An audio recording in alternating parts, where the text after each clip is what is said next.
मैं आता हूँ तेरे पास, प्रभु यीशु मेरे मसीह, मेरे पापों के लिए ही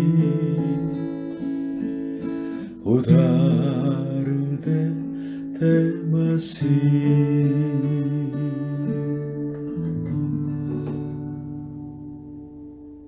हालेलुया। प्रभु यीशु मसीह जी आप सभी को आशीष दें। आज के वचन भजन संहिता 90 हैं। ये मूसा की प्रार्थना है। मूसा इजिप्ट में पैदा हो गया था। तब इस्राएल के लोग इजिप्ट में दास बन के रहते थे। इजिप्ट का राजा ने ये आज्ञा दी कि अगर लड़का पैदा हो गया इस्राएल का तो सब खत्म कर दें। लेकिन परमेश्वर के अनुग्रह की वजह से मूसा बच गया और इजिप्ट के प्रिंसेस के जो लेपाला पुत्र बन गया और 40 उम्र तक इजिप्ट में रहा। उसने तरस खाए कि उसके अपनी प्रजा के ऊपर, इसराइल के ऊपर उनको बचाना चाहा, लेकिन झगड़ा हो गया और इजिप्ट के जो एक आदमी की हत्या कर दी और भाग गया और रेगिस्तान में 40 साल के दौरान तो बिल्कुल चरवाहा बन के रहा। इसलिए उसके उम्र 80 बन गया था। यहोवा परमेश्वर ने 80 उम्र के मूसा को बुलाया और इजिप्ट में भेजा और फाराओ के राजा के सामने भेजा और ये आज्ञा देने के लिए कि मेरी प्रजा को जाने दो। लेकिन ये इजिप्ट का राजा बहुत कठोर आदमी था, यहोवा की आज्ञा नहीं सुनता था। इसलिए परमेश्वर यहोवा ने 10 अलग अलग जो विपत्तियां, भयंकर विपत्तियां उंडेल दी उस देश के ऊपर और इसराइल को बचा लिया। इस तरह मूसा 120 की उम्र तक तो जी लिया था। जीवन भर उसने अलग तरह के विपत्तियों को देखा जो परमेश्वर लोगों के ऊपर उंडेलते थे। मूसा ने देखा कि जब इस्राएल की जाति के लोग परमेश्वर के विरोध करते थे या परमेश्वर के विरोध में कुरुकुराते थे या परमेश्वर के जो तरफ से बने हुए खड़े हुए मूसा और आरोन उनके अगुओं के जो विरोध में बिल्कुल पाप किया था, और जब इस्राएल लोगों ने यहोवा परमेश्वर को त्याग के दूसरे देवता के पीछे और दूसरे मूर्तियों की उपासना करने लगे तो परमेश्वर ने भयंकर जो विपत्तियों को ऊपर उंडेल दिया उनके ऊपर, और मूसा ने देखा कि अनेक लोगों की मौत हो गई है। इस तरह यहोवा परमेश्वर जो मनुष्य के पापों की वजह से क्रोधित हो जाते हैं, मूसा यहोवा परमेश्वर का भय मानता था। बाइबल के अंदर अनेक लोगों की कहानी है जो यहोवा परमेश्वर के न्याय और सजा दिलाने की वजह से बिल्कुल खत्म हो गई है। हाँ, बाइबल कहती है कि गॉड इज लव, परमेश्वर प्रेम है, और भारत में लोग कहते हैं कि लव इज गॉड, प्रेम परमेश्वर है। इस तरह हम बोलते हैं, जोर देते हैं कि परमेश्वर कृपालु है, लेकिन फिर भी हमें न भूलना है कि परमेश्वर पवित्र है, पाप से घृणा करते हैं और न्याय करते हैं, और पाप की वजह से सजा दिलाने वाला परमेश्वर है। परमेश्वर पवित्र परमेश्वर है। इसलिए आज हम मूसा की इस प्रार्थना के द्वारा प्रकट की हुई यहोवा परमेश्वर के ज्ञान को अपनाएं, क्योंकि परमेश्वर यहोवा मनुष्य का न्याय करने वाला है, दंड दिलाने वाला है मनुष्य के ऊपर। इसलिए उस परमेश्वर के सामने हमें कैसे जीवन जीना है, इसके बारे में हम मनन करें। मूसा की प्रार्थना के पहले भाग भजन संहिता अध्याय 90 1 से लेकर 4। हे प्रभु, तू पीढ़ी से पीढ़ी तक हमारे लिए धाम बना है। इससे पहले कि पहाड़ उत्पन्न हुए वह तूने पृथ्वी और जगत की रचना की, और अनादिकाल से अनंतकाल तक तू ही ईश्वर है। तू मनुष्य को लौटा कर चूर करता है और कहता है कि हे आदमियों लौट आओ, क्योंकि 1000 वर्ष तेरी दृष्टि में ऐसे हैं जैसा कल का दिन जो बीत गया वह रात का एक पहर। नबी मूसा यहोवा परमेश्वर को हमारे लिए धाम कहते हैं। पहले पद में, क्योंकि यहोवा परमेश्वर भटकने वाले मनुष्य जीवन के लिए विश्राम देते हैं, शांति देते हैं, सुरक्षा देते हैं। अगर मनुष्य उसके सृजनहार यहोवा परमेश्वर में बने रहेंगे, तब वो अपने को जान सकते हैं, अपने बारे में वर्णन कर सकता है। सारी पृथ्वी का, आकाश पृथ्वी का सृजनहार परमेश्वर यहोवा ही है। इसलिए यहोवा परमेश्वर के द्वारा पहाड़ जो बनने से पहले, पृथ्वी बनने से पहले, यहोवा परमेश्वर ही अनादिकाल से अनादिकाल तक ईश्वर है, उसके अलावा कोई दूसरा नहीं है, ये बाइबल कहती है। अगर ये सच है तो कोरिया में, इंडिया में या संसार के देशों में जो कोई उस देशों के संबंधित हैं, उस देशों के जो देवताएं हैं, पहले नहीं थी। क्योंकि बाइबल क्या कहती है? अनादिकाल से अनंतकाल तक तू ही ईश्वर है, कोई दूसरा ईश्वर है नहीं, बाइबल ये कहती है। ध्यान से सुनिएगा। इसलिए मनुष्य के जो पाप है, वो उसके सृजनहार यहोवा परमेश्वर के विरोध में पाप है। पहले आदमी आदम के पतन के बाद सजा के रूप में परमेश्वर ने सारी मानव जाति को बिल्कुल मिट्टी के रूप में वापस लौटने के लिए कहा, तीसरा पद में। इसलिए मनुष्य के जो शरीर मिट्टी ही है और मिट्टी में मिल जाएंगे। इसका मतलब क्या है? हम सृष्टि हैं। इसका मतलब यह है कि हम पापी भी हैं, क्योंकि पापों के सजा की वजह से मनुष्य मिट्टी के रूप में वापस जाते हैं। परमेश्वर के लिए 1000 वर्ष भी एक दिन जैसा है, एक जो रात का पहर जैसा होता है। उस सातंकाल के परमेश्वर के सामने हमारा जीवन पड़ा हुआ है, चौथा पद।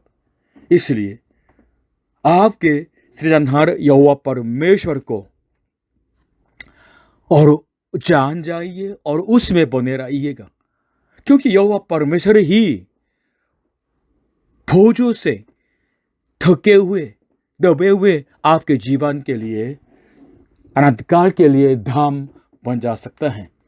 इसलिए ऑगस्टीनस, एक जो आदमी संत ने इस तरह अंगीकार किया है, हे परमेश्वर, आपने हमें आपके प्रति जीने के लिए हमारी सृष्टि की। इसलिए जब तक हम आपके अंदर विश्राम न पाएं, तब तक के लिए हमारे मन में शांति नहीं है। इस तरह उसने अंगीकार किया है।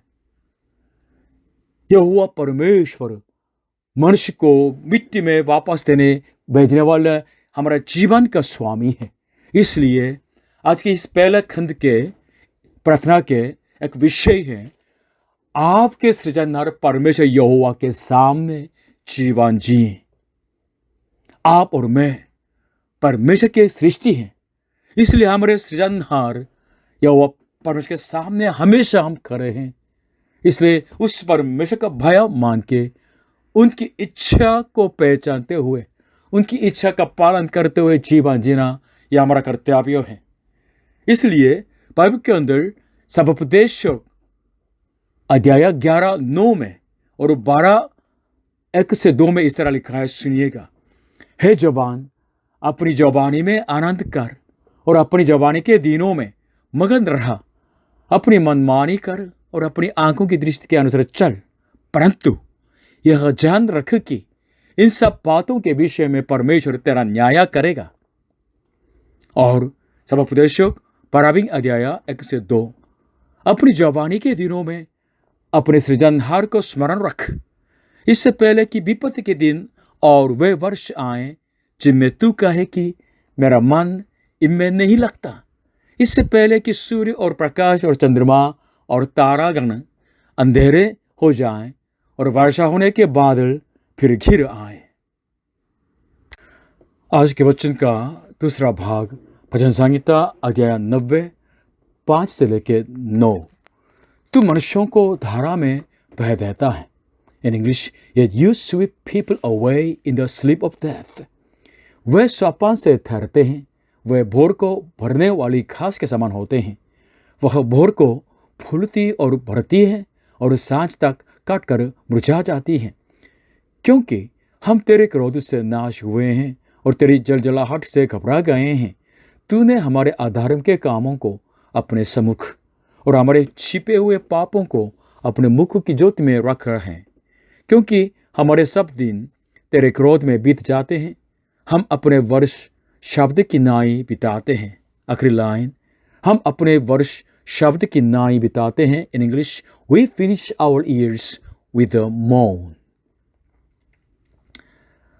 आपको यहोवा परमेश्वर का भाया मानना है, क्योंकि आपके जीवन का जीना और मरना सब उन्हीं के हाथों में है।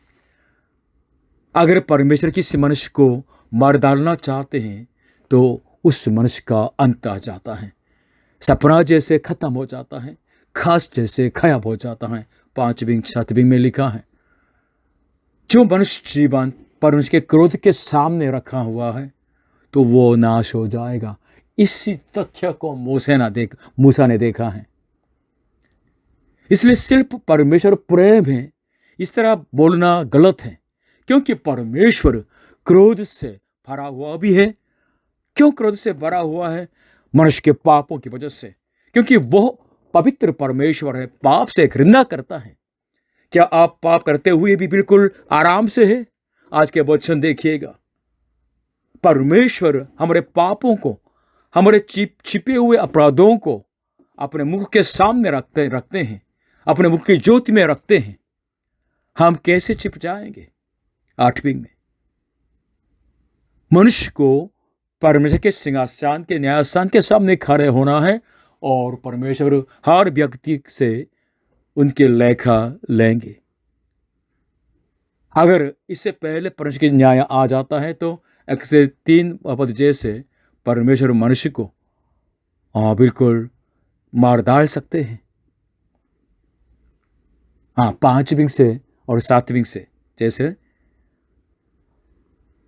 क्या आप परमेश्वर के क्रोध में जीवन जीना चाहते हैं?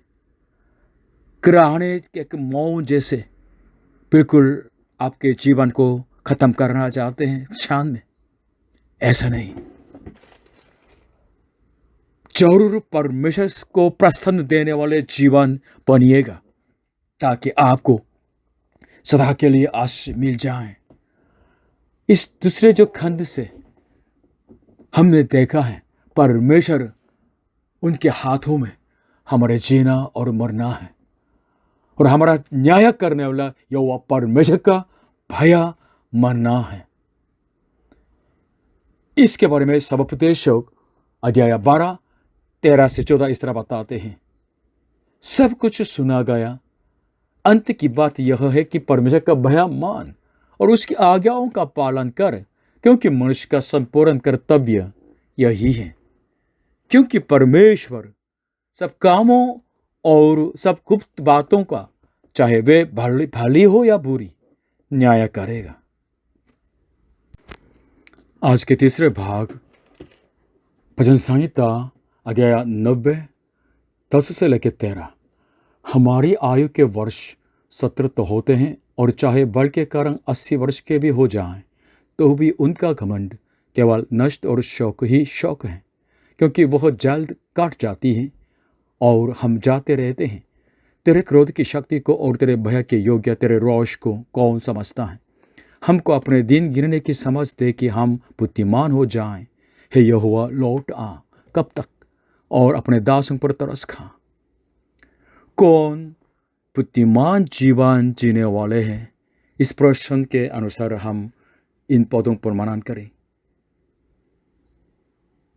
वही आदमी जो 80 या 90 सालों के जो जीवन के बिल्कुल छोटापन को समझने वाले, और उसके गर्भ सिर्फ अशौक ही शौक होता है, इस तरह से जानने वाले, वो बुद्धिमान जीवन जीता है। सच है कि ये मनुष्य के जो समय पानी जैसे बह जाता है और छोड़ी हुई तीर की तरह उड़ जाता है। इसलिए हम अगर मनुष्य जीवन को अपनी मर्जी से जीता रहेंगे तो हम बहुत पछताएंगे, दुख मिलेगा। और कौन बुद्धिमान है? वो जो क्रोधित परमेश्वर को जानने वाला 11वीं, क्योंकि परमेश्वर पाप से, दुष्टता से घृणा करता है, उस परमेश्वर को ठीक से जानने वाले बुद्धिमान होता है, क्योंकि वो व्यक्ति परमेश्वर का भय मानेगा और वो भी पाप से घृणा करेगा। हालेलुया। और कौन बुद्धिमान है? वो व्यक्ति जो 12 में बताते हैं, अपने दिन गिनने की बुद्धि है जिसके अंदर है। बुद्धि गिनने का मतलब क्या, दिन गिनने का मतलब क्या होता है? वो ये है कि हमारे जीवन के जो दिन हमारे हाथों में नहीं है, इसलिए हम कल के लिए यकीन नहीं दिला सकता है। दिन प्रतिदिन हमें ये प्रदान मिलता है, गिफ्ट मिलता है, उस गिफ्ट को लेके प्रभु के लिए जीने वाले होते हैं। और संसार के जो आश्चर्य हैं, ये परमेश्वर के गिफ्ट हैं, इसलिए उन आश्चर्यों को देने वाला स्वामी परमेश्वर की ऊंचाई करने वाले वो बुद्धिमान होता है। जब परमेश्वर बुलाएंगे मुझे, सब अपने हाथ झाड़ के कभी भी इस दुनिया को छोड़ने के लिए तैयार होने वाले, वो बुद्धिमान होता है। और कौन बुद्धिमान है? तेराविंग, परमेश्वर के संग चलने वाले, परमेश्वर के तरास पर भरोसा रखने वाले होते हैं। हाँ, बाइबल बताती है जब इस्राएल लोग पाप करते हैं तो परमेश्वर उनके संग नहीं चला था, तो अब इस्राएल बिल्कुल नाश हो गया था और बहुत पीड़ा में भटकने लगे थे। इसलिए मूसा कहते हैं, हे परमेश्वर, लौटा लौटा हमारे साथ हो ले। अगर सर्वशक्तिमान यहोवा परमेश्वर आपके संग है, आप सुरक्षित हैं, आप धन्य हैं। इसलिए परमेश्वर की कृपा और तरस अगर आपके ऊपर है, आप सचमुच में जीवन में विजय पाएंगे। हालेलुया। इस उपदेश को समाप्त करना चाहता हूँ रोमियो की किताब 11वीं अध्याय 22 पद से मैं पढ़ूंगा आपके लिए। इसलिए परमेश्वर की कृपा और कड़ाई को देख, जो गिर गए उन पर कड़ाई, परंतु तुझ पर कृपा, यानी तू उसमें यानी कृपा में बना रहे, नहीं तो तू भी काट डाला जाएगा। रोमन्स 11:22 में इस तरह है, consider therefore the kindness and sternness of God, sternness to those who fail, but kindness to you, provided that you continue in his kindness, otherwise you also will be cut off. हमें कैसे परमेश्वर की क्रोध से बिल्कुल बच के सदा के लिए धन्य जीवन हो सकते हैं? उस व्यक्ति के अंदर बने रहने से जिसके ऊपर परमेश्वर के क्रोध हमारे लिए मिला है, जिसके ऊपर परमेश्वर का न्याय और दंड हमारे ऊपर लाद दिया गया है। कौन? प्रभु यीशु मसीह। हमें कैसे सदा के लिए परमेश्वर के संग संग रह सकते हैं, रह सकते हैं। हम कैसे रह सकते हैं? इम्मानुएल नाम से इस पृथ्वी पर आने वाले के अंदर रहने से। कौन? इम्मानुएल का मतलब क्या होता है? परमेश्वर हमारे साथ। एक आदमी इस दुनिया में पैदा हो गया, उसका स्वभाव परमेश्वर है और वो हमेशा हमारे साथ रहने वाले हैं। कौन? प्रभु यीशु मसीह। हम कैसे परमेश्वर की कृपा सदा के लिए अपने सकते हैं? हमारे प्रति परमेश्वर के प्रेम के प्रमाण के रूप में आए हुए व्यक्ति उसमें बने रहने से। कौन? प्रभु यीशु मसीह। प्रभु यीशु मसीह पर विश्वास करेंगे तो आपको ये स्पष्ट होना है कि परमेश्वर का प्रेम सदा के लिए आपके लिए है। हालेलुया। यहोवा परमेश्वर पवित्र है, पाप से घृणा करते हैं, इसलिए तरानक परमेश्वर है, पाप से क्रोधित हो जाते हैं। इसलिए अगर आप अपने बिल्कुल कर्म के द्वारा अपने को बिल्कुल शुद्ध पवित्र धर्मी बनाने की कोशिश करते हैं तो आप सदा के लिए आपको दंड मिलेगा, आपको न्याय मिलेगा। आप सदा के लिए परमेश्वर के क्रोध में बिल्कुल पड़े रहेंगे। ऐसा नहीं, वरन आप प्रभु यीशु मसीह जो आपके पापों का, हमारे पापों का प्रायश्चित बना है, जिसके ऊपर परमेश्वर ने मानव जाति के पापों के दंड को, श्राप को, न्याय को लाद दिया है, उस प्रभु यीशु मसीह में बने रहेंगे जो परमेश्वर के प्रेम का प्रमाण है। अब सदा के लिए धन्य हो जाएंगे। प्रभु यीशु मसीह जी अब सभी को आशीष दें। आमीन।